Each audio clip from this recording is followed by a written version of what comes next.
कुछ दिन पहले प्रधानमंत्री ने कहा कि ये जो संविधान मैं अपने हाथों में पकड़ता हूं ये खाली है। तो मैं उनको कहना चाहता हूं, नरेंद्र मोदी जी, आप इस संविधान को समझे नहीं हो। इस संविधान में सिर्फ हिंदुस्तान की आवाज नहीं है, इस संविधान में अंबेडकर जी, गांधी जी, फूले जी, बिरसा मुंडा जी, नारायण गुरु जी, बसवना जी, बुद्ध भगवान जी, इन सब की आवाज है। और इसको आप खाली इसलिए कहते हो क्योंकि आपने अपनी जिंदगी में यह किताब कभी नहीं पढ़ी। क्योंकि अगर आपने यह किताब पढ़ी होती तो जो आप करते हो आप कभी नहीं करते। भाई और बहनों, यह नई किताब नहीं है। इसके अंदर जो सोच है वो हजारों साल पुरानी सोच है। और कहा जा सकता है हिंदुस्तान का इतिहास, हिंदुस्तान की हिस्ट्री, हिंदुस्तान की जनता की आत्मा इस किताब में है। और कांग्रेस पार्टी इस किताब की रक्षा कर रही है। हम सब मिलकर, हमारे कार्यकर्ता इस किताब की रक्षा करते हैं। और बीजेपी के लोग, आरएसएस के लोग सामने से नहीं कह सकते,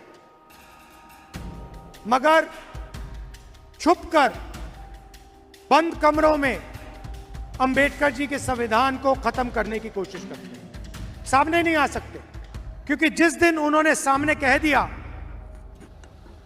कि हमारे संगठन का लक्ष्य संविधान को नष्ट करने का है, खत्म करने का है, उसी दिन हिंदुस्तान की जनता एक साथ उनके खिलाफ खड़ी हो जाएगी। तो ये छुप कर ये काम करते हैं। देखिए, कॉन्स्टिट्यूशन से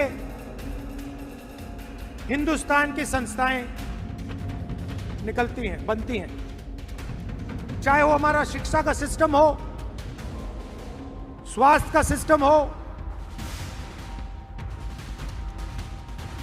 सारा का सारा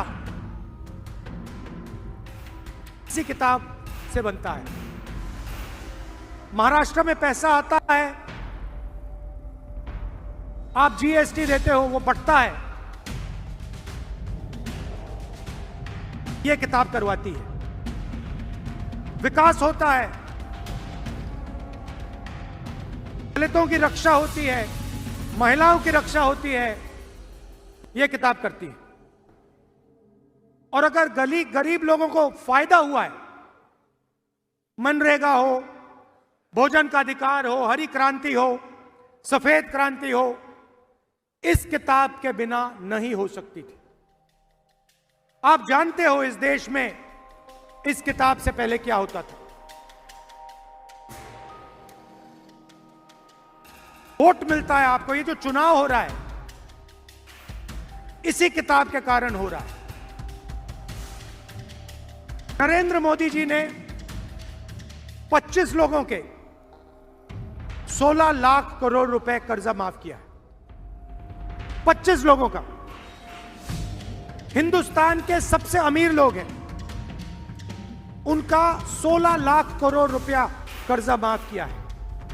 इस किताब में कहीं नहीं लिखा, इस किताब में कहीं नहीं लिखा कि 25 लोगों का 16 लाख करोड़ रुपया कर्जा माफ होना चाहिए और किसानों का, मजदूरों का, गरीबों का 1 रुपया नहीं माफ होना चाहिए। कहीं नहीं लिखा है। आपकी सरकार छीनी गई, चोरी की गई।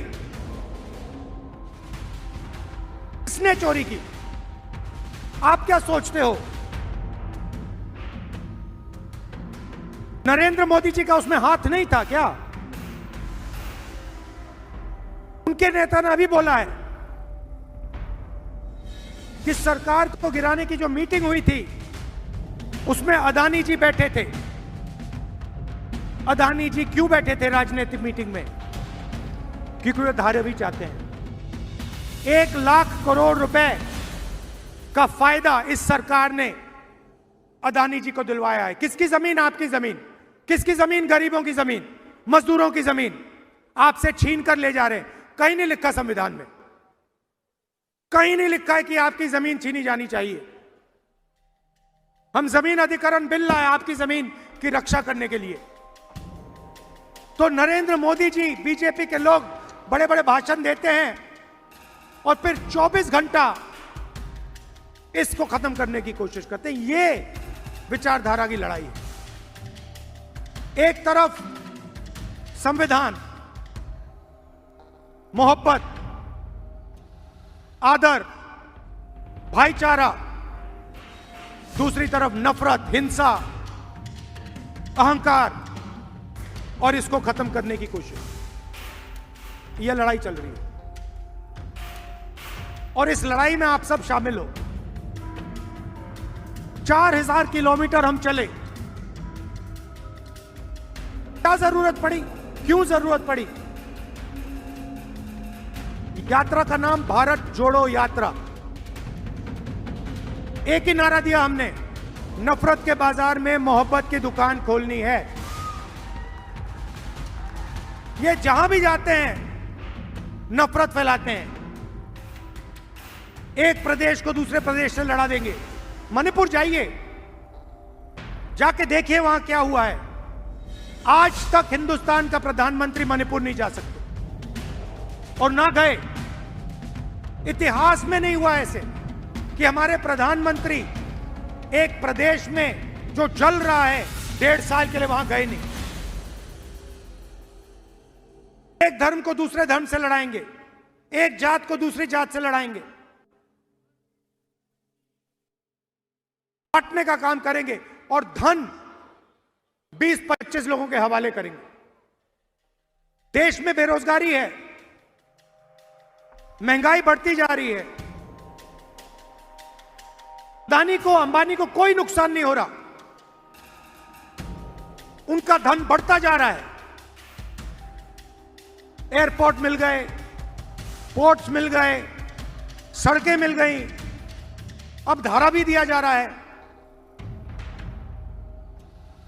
नुकसान आपका है, नुकसान सोयाबीन के किसान का है, नुकसान मजदूर का है, नुकसान बेरोजगार युवा का है। और आप लोग देखते रहते हो, आपके आंखों के सामने हो रहा है और आप देखते रहते हो। धारा भी आपके आंखों के सामने छीनी जा रही है। 1 लाख करोड़ रुपए, 70,000 करोड़ रुपए में हमने हिंदुस्तान के हर एक किसान का कर्जा माफ कर दिया था। 70,000 करोड़ रुपए में हिंदुस्तान के हर किसान का कर्जा माफ कर दिया। उतना पैसा अदानी को सिर्फ मुंबई में दिया जा रहा है।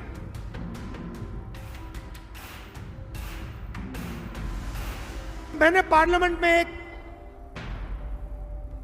बात साफ कर दी। मैंने सवाल पूछा नरेंद्र मोदी से, नरेंद्र मोदी जी, आप जाति जनगणना क्यों नहीं कराना चाहते हो? पार्लियामेंट में उनके सामने पूछा मैंने। और आज मैं थोड़ा सा आपको जाति जनगणना के बारे में समझाना चाहता हूं। भाइयों और बहनों, देश में 15% दलित आबादी है, 8% आदिवासी हैं, 50% कम से कम पिछड़ा वर्ग है और 15% माइनॉरिटी है। कितना होता है? कितना बनता है? 15, 8, 50 और 15 कितना हुआ? कितना हुआ? ठीक है, यह है आपकी आबादी। अच्छा, सचमुच में पिछड़े कितने हैं किसी को नहीं मालूम। हम कहते हैं कि तकरीबन 50% है, मगर सच्चाई किसी को नहीं मालूम। ये हमारे मीडिया के मित्र हैं, इनको मैं मित्र कहता हूं, कहना पड़ता है। ये हमारे मित्र नहीं हैं, ये मोदी जी के मित्र हैं। आप मुझे एक बात बताओ, शाम को डिस्कशन चलेगा, देखिए मुस्कुरा रहे हैं, कह रहे हैं राहुल गांधी ने सही बात बोल दी। इनकी गलती नहीं है, इनको बेचारों को सैलरी लेनी है, तो इनका डिस्कशन होता है शाम को, बातचीत चलेगी, एंकर बोलेंगे राहुल गांधी ने ये बोला, नरेंद्र मोदी की फोटो दिखाएंगे। मैं आपसे पूछना चाहता हूं, ये जो सारे के सारे एंकर्स हैं, बड़े बड़े पत्रकार हैं, इनमें कोई पिछड़े वर्ग का है? कोई दलित है? कोई आदिवासी है? बड़ी बड़ी कंपनियों की लिस्ट निकालो आप, अदानी की कंपनी की लिस्ट निकालो, उनके सीनियर मैनेजर्स की लिस्ट निकालो, 200 सबसे बड़ी कंपनियों के मालिकों के नाम लो। मैंने किया है,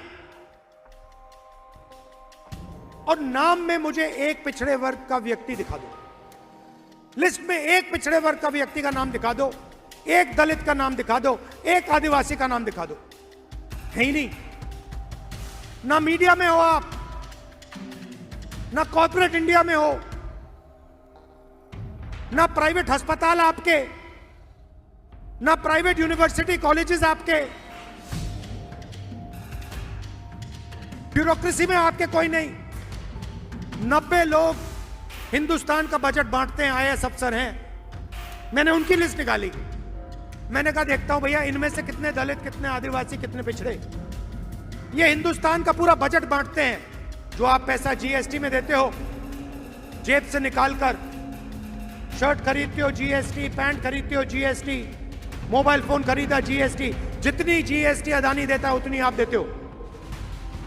अगर आप शर्ट में 18% देते हो तो अदानी भी 18% देता है, वो अरबपति है, मगर जीएसटी एक ही देते हो।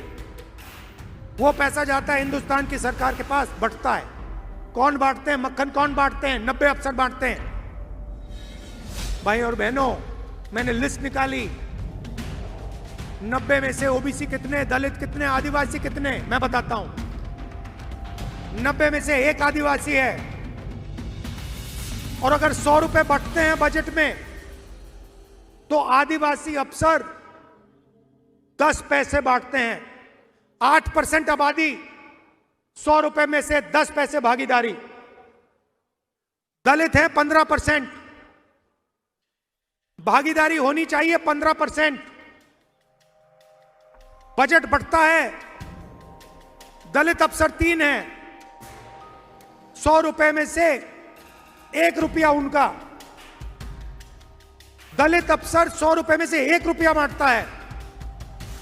आबादी 15%, भागीदारी होनी चाहिए 15%। 100 रुपए में से 1 रुपया, 1%। और हमारे पिछड़े भाई जो हैं 50% उनकी आबादी है, पता नहीं शायद 50 है, 55 हो, 60 भी हो सकती है। उनके 3 अफसर बैठा रखे हैं, और जिनकी 50% आबादी है, 50% आबादी है, 100 रुपए में से 5 रुपए उनके, 100 रुपए में से 5 रुपए उनके। आबादी 50% से कम नहीं है, भागीदारी 5 100 में से। तो अगर आप दलितों, आदिवासियों, पिछड़ों को जोड़ दें, तो 100 रुपए में से 6 रुपए 10 पैसे आपके। आज समझिए, आबादी आपकी 90%, भागीदारी आपकी 100 रुपए में से 6 रुपए 10 पैसे। सारा का सारा पैसा, सारा का सारा फायदा उन्हीं 15-20 लोगों को जाता है, आपके जेब से निकलता है, आपको शायद पता भी नहीं लगता। किसान खेती करता है, खून पसीना दे देता है, फिर जाकर बच्चे के लिए टी शर्ट खरीदता है। शायद उसे यह भी नहीं मालूम कि जितना टैक्स वो दे रहा है, उतना ही टैक्स अदानी उसी टी शर्ट के लिए अपने बच्चे को अगर खरीदता, अपने बच्चे के लिए खरीदता तो उतना ही टैक्स वो दे रहा है। वो अरबपति है, उसके लाखों करोड़ रुपए माफ हो रहे हैं, उसको धारा भी दी जा रही है, मगर टी शर्ट खरीदेगा अपने बच्चे के लिए तो जितना टैक्स हिंदुस्तान का सबसे गरीब किसान देगा उतनी टैक्स वो देगा। क्या मतलब है इसका? कहीं नहीं लिखा है इसमें लिखा है सब समान है। इसमें लिखा है कि अगर अरबपतियों का कर्जा माफ होगा तो किसानों का भी कर्जा माफ होना चाहिए।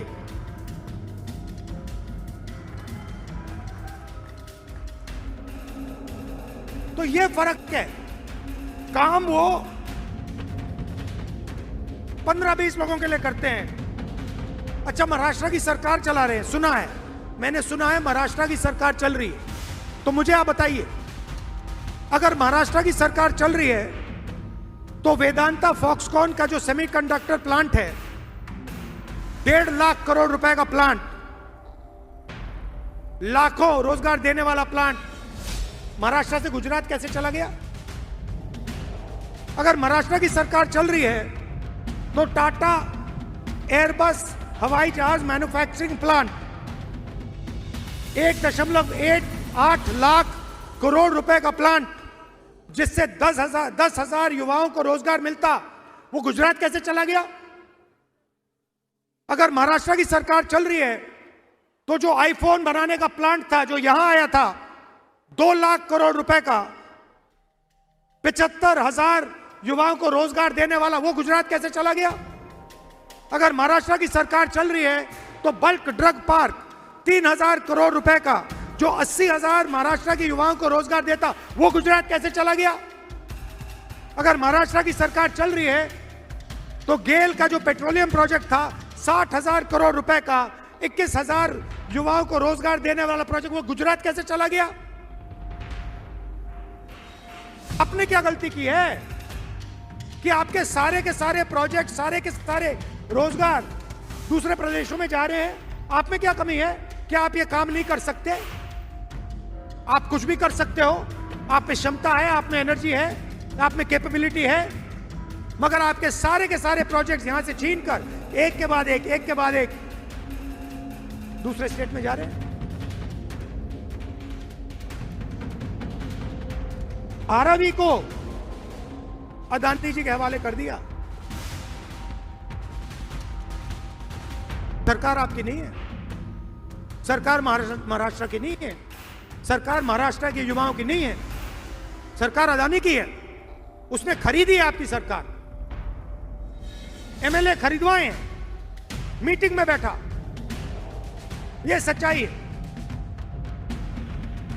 हमने मन बना लिया है, अगर वो अरबपतियों को पैसा दे सकते हैं तो इंडिया गठबंधन की सरकार महाराष्ट्र के किसानों को, युवाओं को, मजदूरों को पैसा दे सकते हैं। हमें मालूम है कैसे करना है। तो सरकार आने के एकदम बाद महिलाओं से कहना चाहता हूं, शुरुआत आपसे होगी। पहले तारीख हर महीना आपके बैंक अकाउंट में खटाखट 3,000 रुपए अंदर, 3,000 रुपए अंदर। दिसंबर, जनवरी, फरवरी, मार्च, अप्रैल में आप उठोगी, सुबह उठोगी, बैंक अकाउंट देखोगी, चेक करोगी, 3,000 रुपए अंदर। और उसके बाद अगर आप दुकान जाना चाहती हो बस में, तो जब आप बस के अंदर जाएंगे आपको पता लगेगा कि इंडिया गठबंधन की सरकार ने आपका बस टिकट फ्री में कर दिया और आपको पूरे महाराष्ट्र में घूमने के लिए 1 रुपया नहीं देना पड़ेगा। बस में आप फ्री में घूमेंगी और हर सुबह 3,000 रुपए आपके बैंक अकाउंट में मिलेगा हर महीने। अब हमारे किसान भाई कहेंगे, राहुल जी ये क्या किया आपने? आपने महिलाओं का बस टिकट फ्री कर दिया और उनके बैंक अकाउंट में 3,000 रुपए हर महीने डाल रहे हो। हमारा क्या होगा मैं आपको बताता हूं। महाराष्ट्र के किसानों का 3 लाख रुपए तक का कर्जा माफ होगा।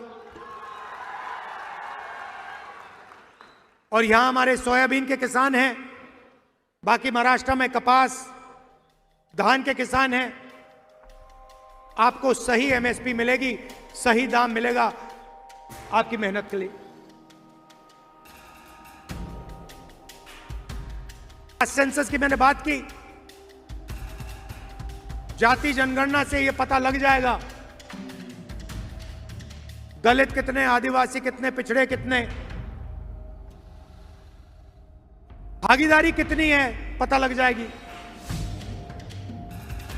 संस्था में हम पता लगाएंगे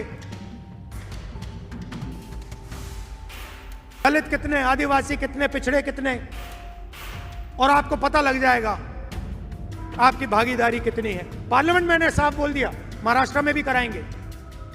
पार्लियामेंट में नेशनल सेंसस कराएंगे, कास्ट सेंसस। मैंने मोदी जी के सामने बोला, मोदी जी अगर आप नहीं करोगे तो हम जाति जनगणना लोकसभा में, राज्यसभा में करा के दिखाएंगे।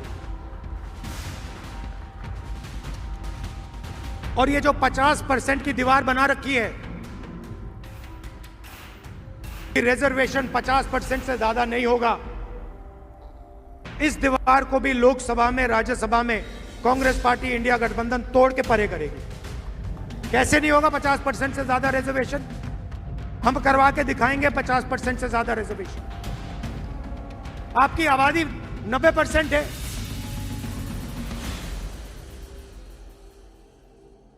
भागीदारी भी होनी चाहिए।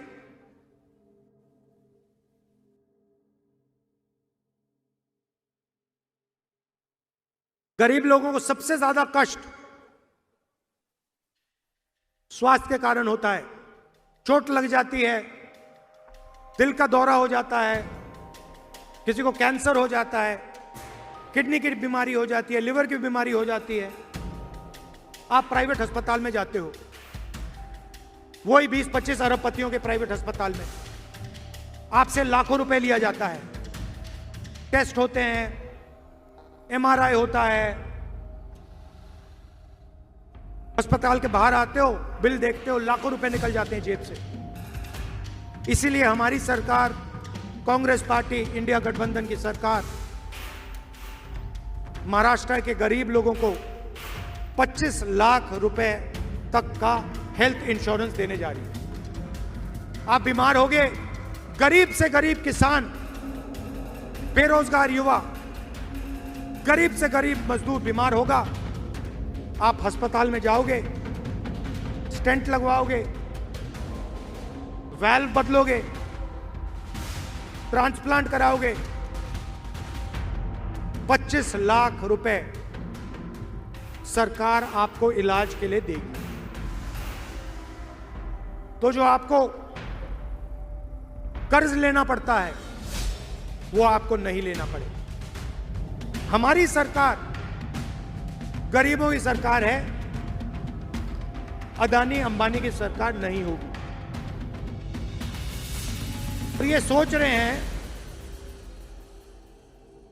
कि धारावी फ्री में ऐसे ही ये अदानी जी को मिल जाएगा। इनको मालूम नहीं कि महाराष्ट्र की जनता, कांग्रेस पार्टी, राहुल गांधी यहां इस साइड खड़े हुए हैं, ऐसे नहीं मिलने वाला। ये महाराष्ट्र के गरीब लोगों की जमीन है, उनकी मेहनत की जमीन है। हम जमीन अधिग्रहण बिल लाए थे, हम किसानों की, गरीबों की रक्षा करते हैं। इसीलिए पूरा का पूरा सपोर्ट नरेंद्र मोदी जी को दिया जा रहा है। दोस्ती है उनकी। सरकार आपकी इसलिए गिराई गई। अदानी जी मीटिंग में बैठे थे, साफ बोला है। क्यों बैठे थे मीटिंग में? धारावी 1 लाख करोड़ रुपए के लिए बैठे थे मीटिंग में। आपकी जमीन, आपका भविष्य। और युवाओं के लिए जो नरेंद्र मोदी जी ने बेरोजगारी फैला रखी है सब जगह, स्मॉल मीडियम इंडस्ट्री बंद कर दी, किसानों को सही पैसा नहीं देते, सही दाम नहीं देते, जीएसटी, गलत जीएसटी लागू कर दी, नोटबंदी लागू कर दिया, ये हथियार हैं। आप ये मत सोचिए कि ये योजनाएं हैं, ये छोटे व्यापारियों को मारने के हथियार हैं, ये किसानों को मारने के हथियार हैं। रोजगार पैदा ही नहीं होता।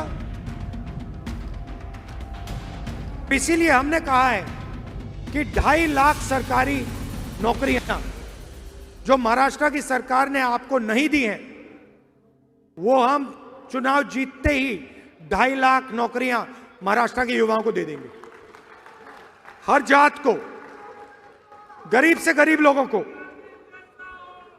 और 4,000 रुपए हर महीने अलाउंस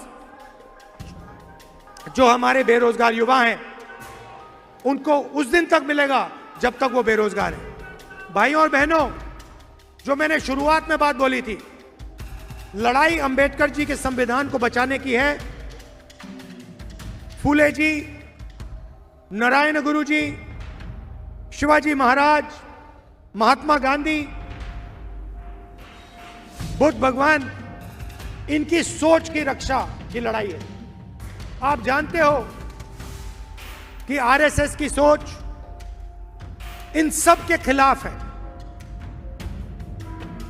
आप जानते हो कि आरएसएस इसको खत्म करना चाहती है। हर गरीब व्यक्ति जानता है कि आरएसएस इसको खत्म करना चाहती है। उनके नेता ने कहा है कि ये तो खाली है, ये देखो, ये देखो खाली है, देखो, ये देखो खाली है। उनके नेता कहते हैं कि ये खाली है। ये खाली नहीं है, इसमें हिंदुस्तान की हिस्ट्री है, हिंदुस्तान के महापुरुषों की सोच है। ये है ये किताब, और इसको ये खत्म करना चाह रहे हैं। हम इसको कभी खत्म होने नहीं देंगे, सवाल नहीं उठता। तो ये मैं आपसे कहना चाहता था। आप दूर दूर से आए, कष्ट उठाया आपने, इसके लिए मैं आपको दिल से धन्यवाद करता हूं। नमस्कार, जय महाराष्ट्र, जय हिंद।